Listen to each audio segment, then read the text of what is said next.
Fala pessoal, muito prazer, meu nome é Nelito, eu sou enfermeiro e hoje eu vou falar um pouquinho sobre parada cardiorrespiratória no adulto.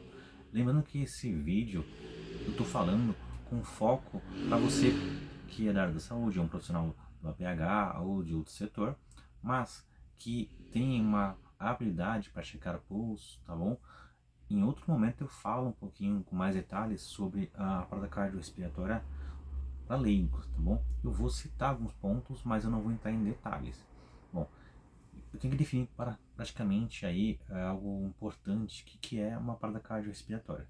De forma bem esdrúxula, bem simples, uma parada cardiorrespiratória nada mais é do que a ausência de pulso central. Lembrando que eu estou falando do adulto. Na criança, no lactente, o pulso não precisa estar ausente para iniciar a manobra, mas eu não vou entrar no mérito agora. Em outro momento eu falo sobre isso. Tá? No adulto, eu já posso pensar da seguinte forma: chequei pulso, o pulso está ausente, não respira, você já pode suspeitar aí de uma parada cardiorrespiratória e iniciar a manobra. É assim que o Gunderline recomenda, tá? Então, não responde, não respira e inicia a manobra. E como que eu vou chamar esse indivíduo? Você chama por 3 vezes, tocando em seus ombros e falando com ele: senhor, senhor ou senhora, ou chamar pelo nome por 3 vezes, com a voz audível, ao ponto que ele possa ouvir, tá? Às vezes ele está dormindo, então quando você chama ele vai acordar, ele vai despertar, tá? E você não precisa fazer a manobra. Chamei por 3 vezes, ele não responde, você vai checar o pulso e de forma simultânea você vê a expansão torácica, observa a expansão torácica, não responde, não respira e não tem pulso, tá? O pulso você vai verificar onde? Na região carotídea, tá certo? Eu tô falando do adulto, na criança é um outro local, tá? Chegou no adulto, não tem pulso, o que eu vou fazer agora? Iniciar a manobra. Lembrar que a checagem de pulso tem que ser entre 5 segundos e não mais do que 10 segundos. Menos que 5 segundos você acaba não sentindo, mais do que 10 segundos você prolonga demais essa checagem. E assim, ó, anota isso: tempo é vida, tempo é músculo, músculo cardíaco. Quanto mais eu alargo esse tempo de falta de oxigenação miocárdia, maior lesão, tá certo? Não só no coração, mas também em órgãos-alvo. Um outro macete que eu gosto muito de usar é o seguinte: quais são esses órgãos-alvos mais afetados? Existem diversos, mas vamos pensar o seguinte: olha só, Pai, Filho e Espírito Santo. No, no. Região cerebral, região cardíaca e pulmonar, tá? Então, região cerebral, cardíaca e pulmões. Esses são os órgãos mais afetados com uma baixa oxigenação. Então, eu preciso comprimir e ventilar, tá? Então, não menos do que 5, não mais do que 10 segundos. Chequei pulso. O pulso está ausente, tá? A respiração está ausente. Ele não tem responsividade. Coloque ele numa superfície rígida. A preferência, se tiver no leito, colocar uma prancha curta atrás da região do tronco e começar as compressões. Não tem a prancha rígida, vai ter que trazer para o solo, no chão, tá bom? Então faz uma superfície rígida, para quando você comprime o tórax, o colchão não deprima junto, não venha deprimir junto e venha perder a efetividade. Então tem que ser uma compressão efetiva, na qual o tórax ele deprime da região antero para a região posterior. E essa depressão, essa depressão que você vai fazer é entre 5 e 6 centímetros. Não mais do que 6 centímetros, tá certo?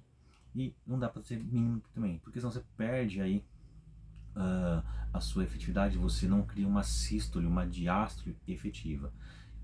Uma coisa importante é quando você comprime, tá? Entre 5 e 6 centímetros, o ideal aí para o adulto é que depois que você comprimiu, esse tórax ele volte para a posição anatômica natural, para que haja uma diástole efetiva, haja o débito cardíaco, tá? Porque se você comprime e deixa o peso do tronco, o volume que vai entrar nas câmaras cardíacas é insuficiente, talvez, para chegar na região nobre que já foi citada. Então, eu tenho que comprimir de forma efetiva, comprimir entre 5 e 6 centímetros no adulto, tá? A frequência é de 100 a 120. Lembrando que eu estou falando com você, que é alguém da área da saúde, um profissional treinado e tem o recurso. Você faz a frequência de 100 a 120, intercalando entre 30 compressão, 2 ventilação, 5 ciclo. 30 compressão, 2 ventilação é um ciclo. 30 compressão, 2 ventilação, segundo ciclo. Quando chegar no quinto ciclo, que dá uma média de 2 minutos mais ou menos, você troca com o colega. Porque RCP, ou reanimação cardiopulmonar, ou cardiotorácica, tá certo? Em algumas literaturas, cansa. E aí perde a qualidade. E aí você tem que trocar. Quem estava comprimindo vai ventilar, e quem estava ventilando vai comprimir, tá? Então, a sequência aí é reconhecimento, tá? Você reconhece uma parada cardiorrespiratória, não demora muito tempo, entre 5 e 10 segundos para poder fazer a checagem de pulso. Começa a RCP.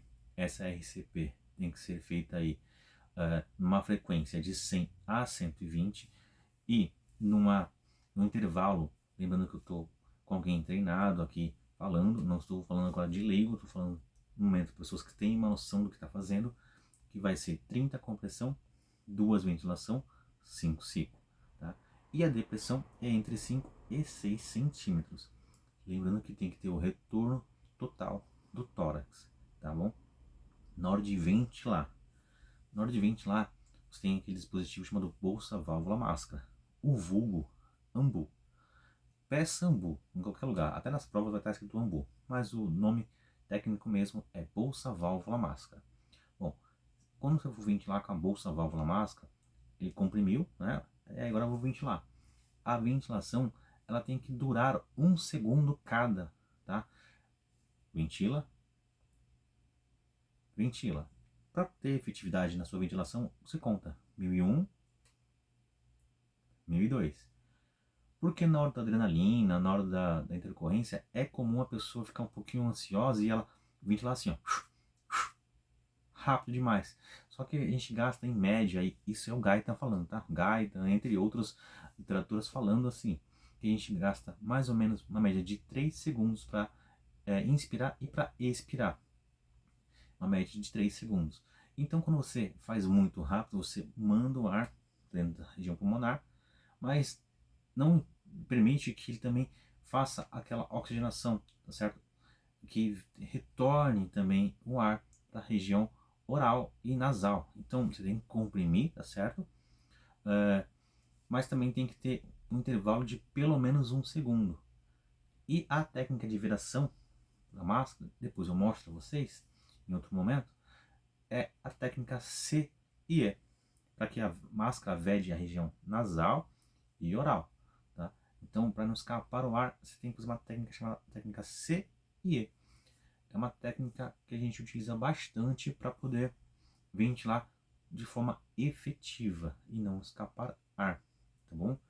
Lembrando que ventilação tem que ter um certo cuidado, porque você também não pode fazer hiperventilação para não fazer a distensão gástrica e aí começar a refluir fluido gástrico, e aí tem que ligar o aspirador, tem que aspirar o paciente. Aí aquela coisa que era simples se torna mais complexo ainda, tá? Então, só um review aí na parte de ventilação, a duração de cada ventilação é de 1 segundo cada, tudo bem? Então é isso, basicamente essa informação. Se vocês gostar, eu faço um novo vídeo falando detalhes, mostrando também alguns detalhes sobre comprimir, sobre ventilar, técnica C, técnica E, sobre a cana de Guedel, alguns dispositivos básicos que dá para utilizar no momento da RCP, tá bom? E também depois eu falo sobre a parte de chocar o paciente, né? Ritmo chocável, desfibrilação, seja ela automática ou não automática, tá bom? Manual, no caso. Aí a gente fala sobre isso em outros momentos, porque assim fica mais fácil para entender o conteúdo, tá bom? Se você gostar desse conteúdo, comenta aqui embaixo, tá bom? Curte também, compartilha, que assim eu possa ter uma base, uma noção prévia do que vocês querem que eu traga para que o conteúdo seja entregue de forma valorosa. Um abraço, até mais.